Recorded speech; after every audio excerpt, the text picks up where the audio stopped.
ফাইজারের vaccine অনুমোদন দিল Britain. আগামী সপ্তাহেই প্রয়োগ। করোনায় দেশে আরও 38 জনের মৃত্যু। আঙ্কারায় হবে বঙ্গবন্ধুর ভাস্কর্য।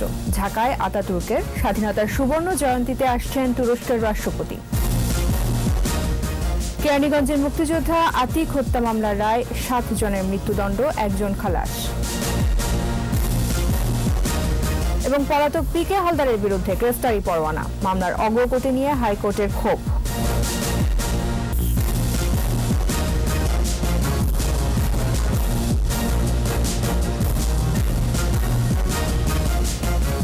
ফার্স্ট সিকিউরিটি ইসলামী ব্যাংক লিমিটেড সংবাদ শিরোনাম। আমন্ত্রণ জানাচ্ছি রাত 9টার 21 সংবাদে। আপনাদের সাথে আছি আমি তাজনুবা জাবিন।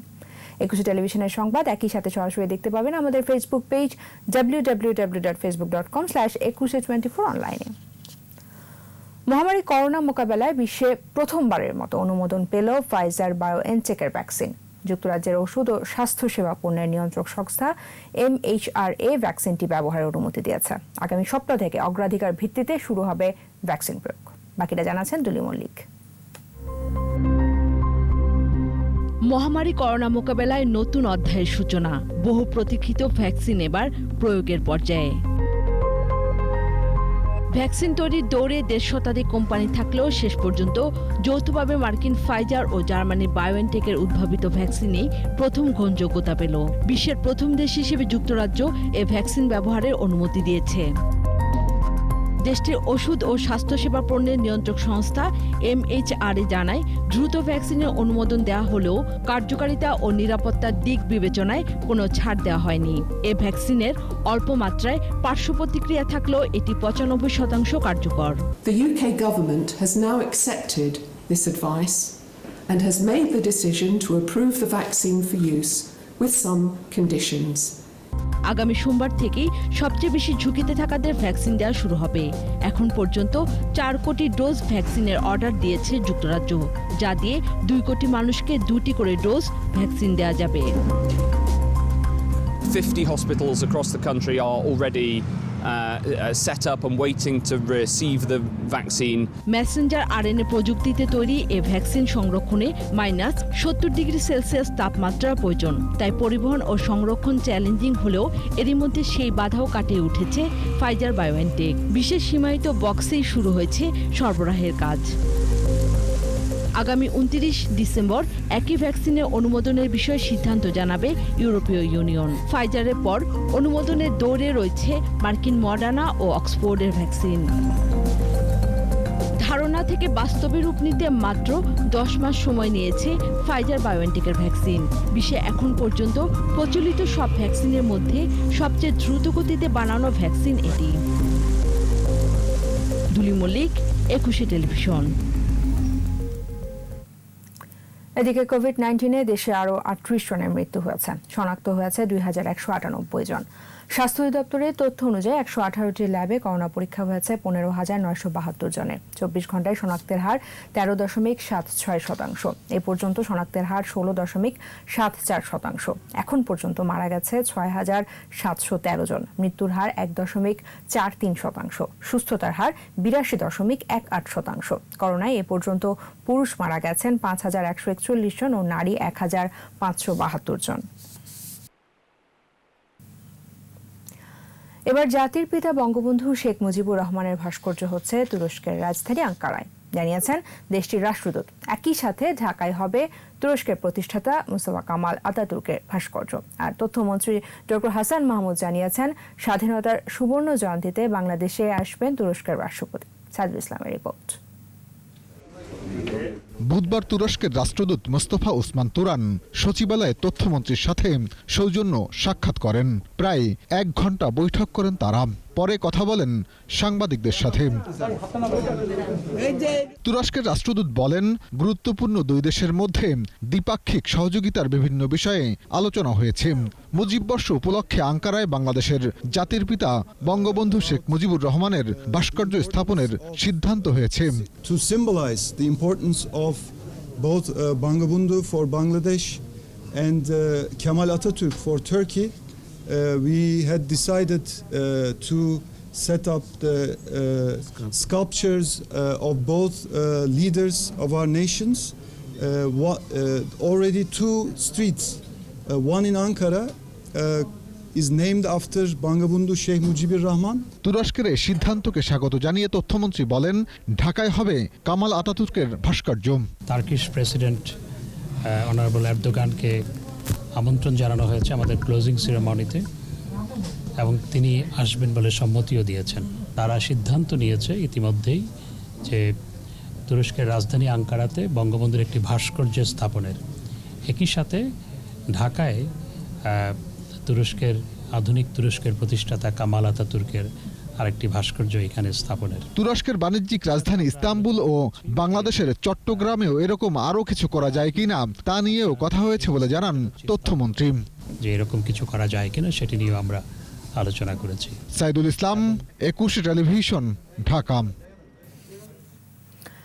মুক্তিযোদ্ধা আতিকুল্লাহ চৌধুরী হত্যা মামলায় 7 জনকে মৃত্যুদণ্ড দিয়েছেন আদালত। ঢাকা দুটোর বিচার ট্রাইব্যুনাল 1-এর বিচারক আবু জাফর মোহাম্মদ কামরুজ্জামান এই রায় দেন। আহমদ বাবুকে সঙ্গে নিয়ে বিস্তারিত জানাচ্ছেন দীপু সারওয়ার। ঢাকার কেরানীগঞ্জের কোন্ডা ইউনিয়ন পরিষদের তৎকালীন চেয়ারম্যান ও আওয়ামী লীগ নেতা আতিকুল্লাহ চৌধুরী নিখোঁজ হন 2013 সালের 10 ডিসেম্বর। পরদিন দোলেশ্বর এলাকা থেকে একজনের আগুনে পোড়া বিকৃত লাশ উদ্ধার করে পুলিশ। পরে লাশের সঙ্গে থাকা কাগজপত্র ও এটিএম কার্ড দেখে ওই ব্যক্তিকে আতিকুল্লাহ চৌধুরী হিসেবে শনাক্ত করে পরিবারের সদস্যরা। এ ঘটনায় দায়ের হওয়া মামলা তদন্ত শেষে 2015 সালের 31 জানুয়ারি 8 জনকে অভিযুক্ত করে আদালতে অভিযোগপত্র দেয় পুলিশ। একই বছরের 2 জুলাই অভিযোগ গঠন করেন আদালত।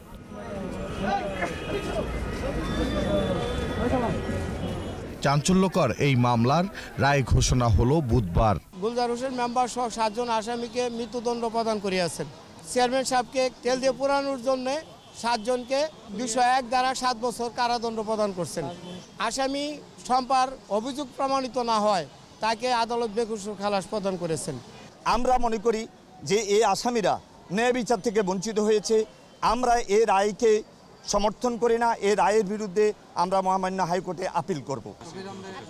রায়ের প্রতিক্রিয়ায় সন্তুষ্ট প্রকাশ করেন আতিকুল্লাহ চৌধুরীর পরিবারের সদস্যরা। এই রায়ে আমি সন্তুষ্ট এবং বাকিটুকু যিনি খালাস পেয়েছেন উনি আমরা আদালতের অবজারভেশন সাপেক্ষে বাকি সিদ্ধান্ত নিব। এদিকে আদালত চত্বরে মানববন্ধন করে রায় দ্রুত বাস্তবায়নের দাবি জানায় কেরানীগঞ্জের বাসিন্দারা। দীপু সারওয়ার, 21 টেলিভিশন, ঢাকা।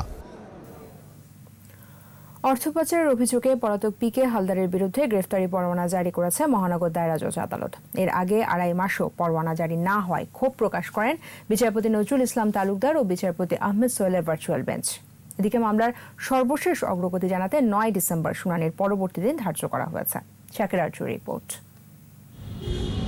প্রায় 3.5 কোটি টাকা অর্থ পাচারের মামলায় পলাতক পিকে হালদারের বিরুদ্ধে গ্রেফতারি পরোয়ানা জারি করেছে আদালত। মহানগর দায়রা জজ ইমরুল কায়েসের আদালত এই পরোয়ানা জারি করেন। পিকে হালদারের বিরুদ্ধে ওয়ারেন্ট ইস্যু হয়ে গেছে।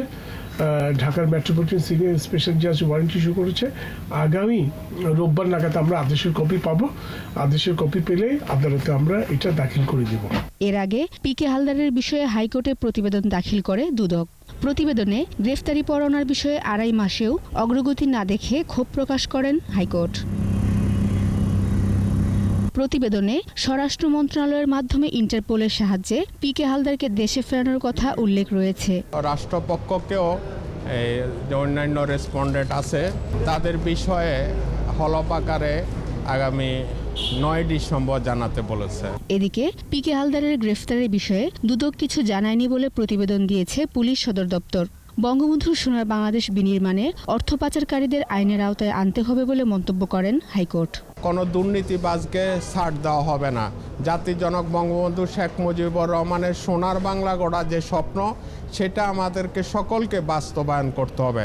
যত ক্ষমতাশীলই হোক সবাইকে দুর্নীতিবাজকে আমাদের ধরতে হবে। আর্থিক প্রতিষ্ঠান international leasing and finance services লিমিটেডের এমডি পিকে হালদার দেশে ফিরতে চান বলে হাইকোর্টকে জানালেও পরবর্তীতে তিনি আর ফেরেননি। কানাডায় পলাতক পিকে হালদারের বিরুদ্ধে সব মিলিয়ে প্রায় ৩৫০০ কোটি টাকা আত্মসাতের অভিযোগ রয়েছে।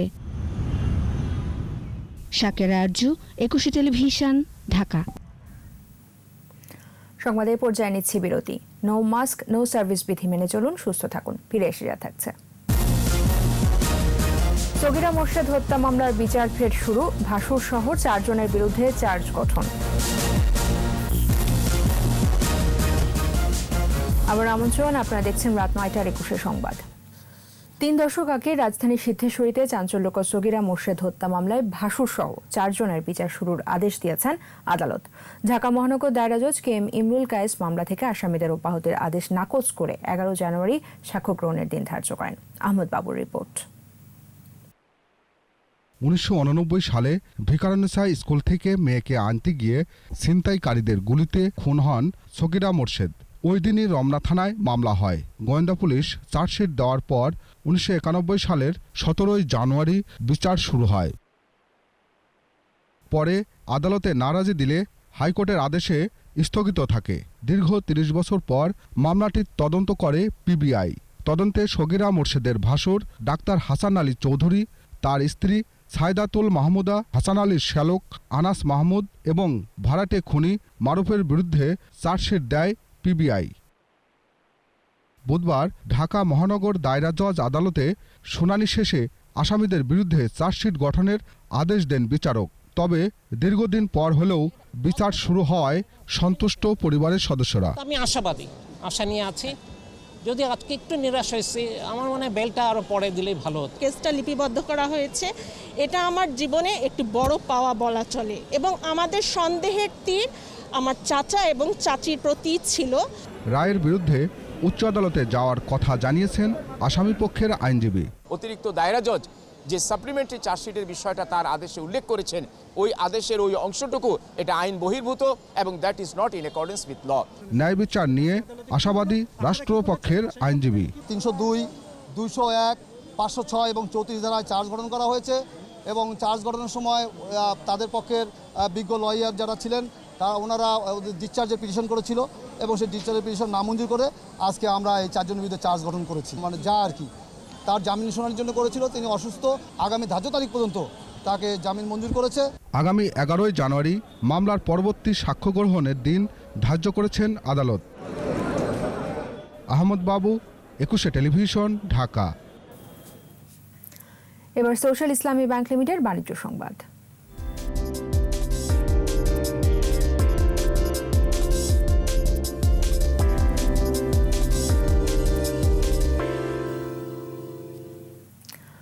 সূচক ও লেনদেন বেড়েছে দেশের পুঁজিবাজারে। দর বেড়েছে বেশিরভাগ প্রতিষ্ঠানের। বুধবার ডিএসসিতে লেনদেন হওয়া 355টি প্রতিষ্ঠানের মধ্যে দর বেড়েছে 153টির, কমেছে 106টির, আর অপরিবর্তিত ছিল 96টির দর। ডিএসসি প্রধান সূচক ডিএসসি এক্স 30 পয়েন্ট বেড়ে উঠে আসে 4934 পয়েন্টে। দিন শেষে ডিএসসিতে লেনদেনের পরিমাণ দাঁড়ায় 841 কোটি 7 লাখ টাকা। সূচক বেড়েছে সিএসসিতেও। সিএসসিতে লেনদেন হওয়া 250টি প্রতিষ্ঠানের মধ্যে দর বেড়েছে 109টির, কমেছে 82টির, আর বদলায়নি 59টির দর। এদিকে সিএসসিতে লেনদেন হয়েছে 24 কোটি 10 লাখ টাকার শেয়ার ও মিউচুয়াল ফান্ড। সংবাদে আবারও বিরতি। নো মাস্ক নো সার্ভিস বিধি মেনে চলুন, সুস্থ থাকুন। ফিরে এসে যা থাকছে।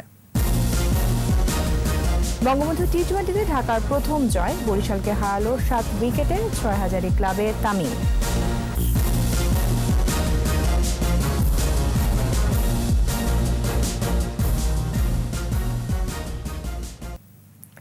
এর সাথে শেষ করছি রাত 9টার 21 সংবাদ। যাবার আগে ফার্স্ট সিকিউরিটি ইসলামী ব্যাংক লিমিটেড সংবাদ শিরোনামগুলো জানাবো আরও একবার। ফাইজারের ভ্যাকসিন অনুমোদন দিল ব্রিটেন। আগামী সপ্তাহে প্রয়োগ। করোনায় দেশে আরও 38 জনের মৃত্যু। আঙ্কারায় হবে বঙ্গবন্ধুর ভাস্কর্য। ঢাকায় আতাতুর্কের স্বাধীনতার সুবর্ণ জয়ন্তীতে আসছেন তুরস্কের রাষ্ট্রপতি।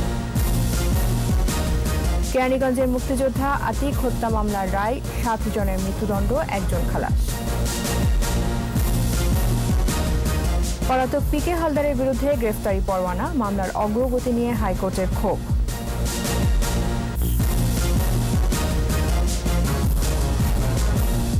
একুশে টেলিভিশনের সর্বশেষ খবর জানতে ডায়াল করুন 2021 নম্বরে আর ভিজিট করুন ekushe-tv.com এই ওয়েবসাইটে। ফেসবুকে লগ ইন করতে পারেন facebook.com/ekushe24 অনলাইন। আমাদের পরের সংবাদ রাত 11টায় দেখার আমন্ত্রণ রইল। স্বাস্থ্যবিধি মেনে চলুন, সুস্থ থাকুন। সবাইকে ধন্যবাদ।